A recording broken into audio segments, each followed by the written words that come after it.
GTA in real life, when the game becomes reality on any Tuesday night in Miami, at exactly 11:47 p.m.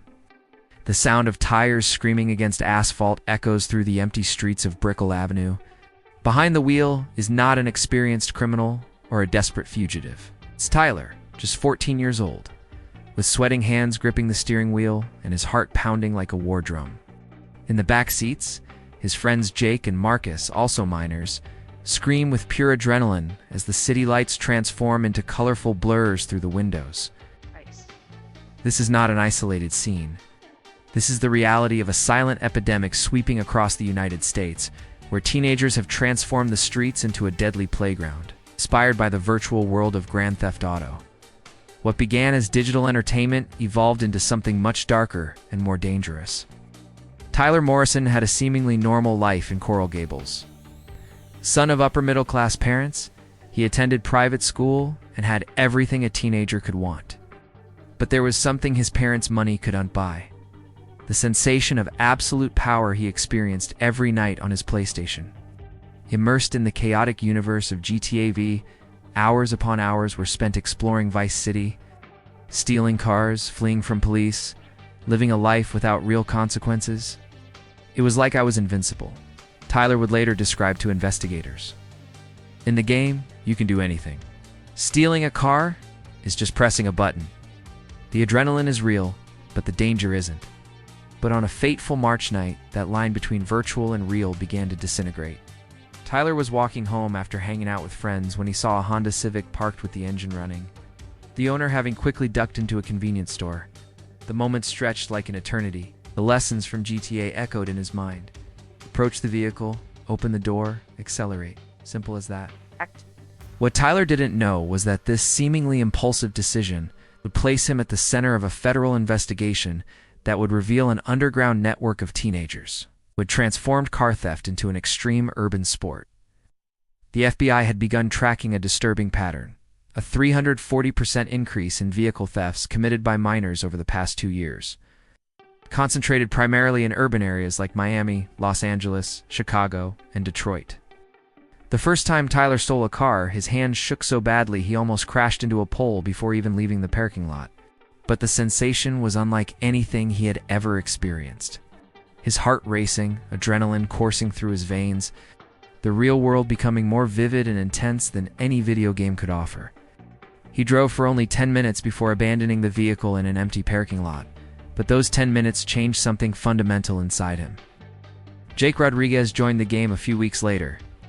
At 15, Jake was the strategist of the group, the kid who studied security patterns, escape routes, and police patrol schedules with the same dedication other teenagers applied to video games. He had transformed his passion for GTA into a real science, mapping the city as if it were a game level that needed to be mastered. Jake was different. Tyler would remember. He didn't do it just for the adrenaline, treated it like an intellectual challenge, like he was trying to hack the city. Marcus Thompson was the third member of what they began calling the Crew, a direct reference to GTA's online mode. Marcus, 16, brought something the others didn't have: connections. His older brother was part of a real gang, and through him, Marcus learned about the complexities of the black market for stolen vehicles. What began as juvenile fun was rapidly evolving into something much more serious. Their operations started simple. They would meet on Thursday nights at an abandoned mall in Hialeah, planning their missions as if they were raids in an online RPG. Tyler was the driver. He had quick reflexes and knew every street in Miami like it was a video game map he had played 1,000 times. Jake was the scout. He spent hours observing patterns, identifying targets, and planning escape routes. Marcus was the fence. Through his brother's connections, he could sell the stolen cars, or, in simpler cases, just abandon them in locations that ensured they wouldn't be traced back to them. But what started as 3 teenagers playing criminals soon attracted attention. Other young people in the area began hearing about the Crew through encrypted social networks and messaging apps they believed were secure. Within weeks, the operation had grown to include more than 20 teenagers, between 13 and 17 years old, each with their specialty, each seeking their dose of real adrenaline. What they didn't know was that the Miami-Dade Police Department had begun connecting the dots. Detective Sarah Chen had spent 15 years working auto crimes, but she had never seen anything like this. The patterns were different. The methods were different. Most disturbingly, the criminals were children. It was like someone had taken video game mechanics and applied them to real life, she would later recall. They weren't stealing cars out of necessity or for money. They were doing it for the game. Chen's investigation began with data analysis. She mapped every vehicle theft committed by minors in the past 6 months, looking for patterns that might not be obvious at first glance. What she discovered shocked her. The thefts weren't random. They followed specific routes, specific times, and most importantly, specific types of vehicles. Sports cars, luxury SUVs, specific models that were popular in Grand Theft Auto. That's when I knew we were dealing with something completely new, Chen would explain. These kids weren't just stealing cars. They were living out a fantasy.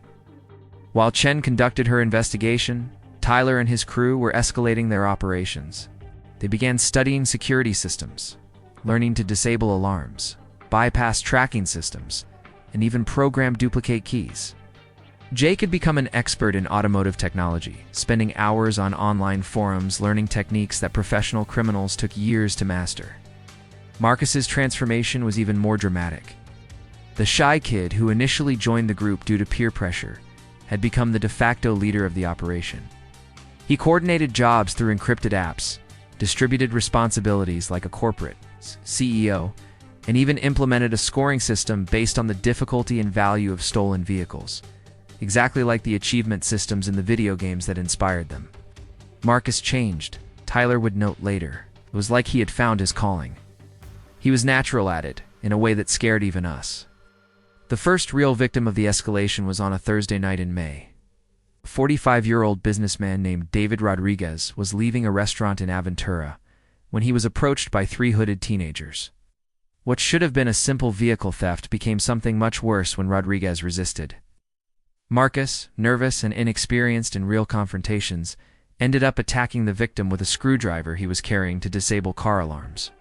Rodriguez survived, but spent 2 weeks in the hospital with serious head injuries. It was the first time the reality of real consequences invaded the fantasy world they had created. But instead of serving as a wake-up call, the incident only intensified the group's paranoia and violence. After that, everything changed. Tyler would remember. It wasn't about fun anymore. It was about survival. We knew that if we got caught, it would be the end. Detective Chen had gotten a crucial clue through analysis of security cameras from the Rodriguez incident. She identified movement patterns that suggested the perpetrators were young, probably teenagers, and more importantly that they operated with a level of coordination that indicated prior organization. She began infiltrating online communities where young people discussed GTA, looking for conversations that might have crossed the line between fantasy and reality. What she found left her speechless.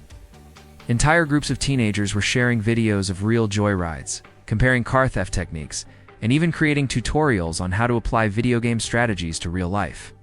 It was an entire underworld that had flourished in the shadows of the internet, where the line between game and crime had become completely blurred. It was like discovering a secret society, Chen would describe. These kids had created their own culture, their own rules, their own morality, and it was all based on a video game.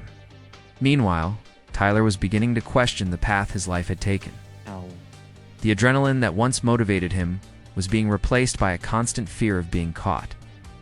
He had started having nightmares where he was being chased by police.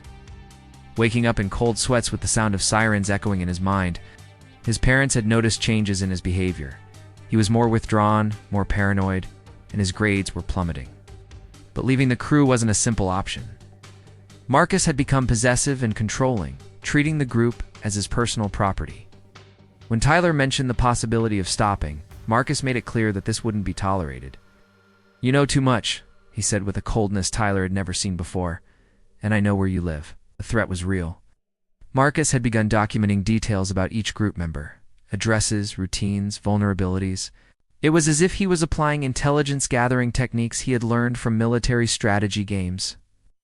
Tyler realized he had become a prisoner of his own creation. Jake, on the other hand, was going in the opposite direction.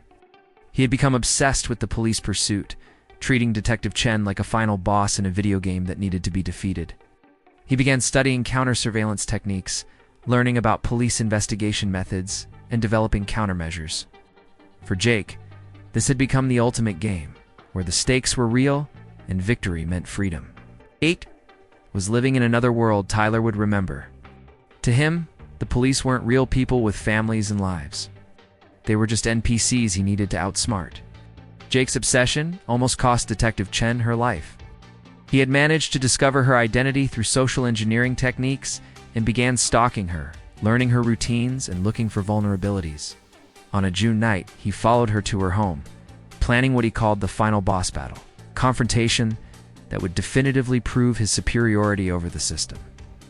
Chen realized she was being followed and called for backup. What followed was a 2-hour chase through Miami's streets that ended with Jake barricaded in an abandoned building. Armed with a pistol he had stolen from one of the cars. For 6 hours, he maintained a standoff with SWAT, genuinely believing he was living the climax of an epic video game. "You don't understand?" he shouted to the negotiators.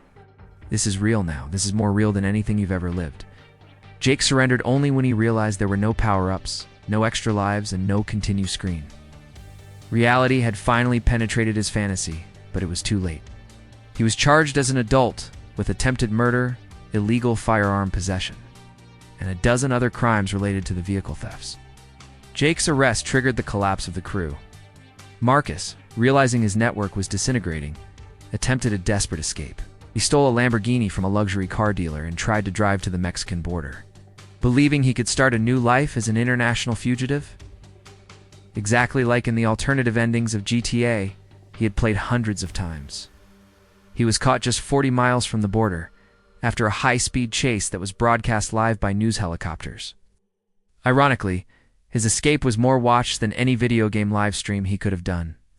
But instead of being the hero of his own story, he had become the villain of real life. Tyler was the last to be arrested. He had turned himself in voluntarily after seeing Jake and Marcus's arrests on the news. He realized his fantasy had finally come to an end, and that game over, this time, was permanent. During his interrogation, Tyler was asked about what motivated him to start this entire saga. His answer was simple and devastating. In the game, when you die, you respawn. In real life, there's no respawn. But we forgot that.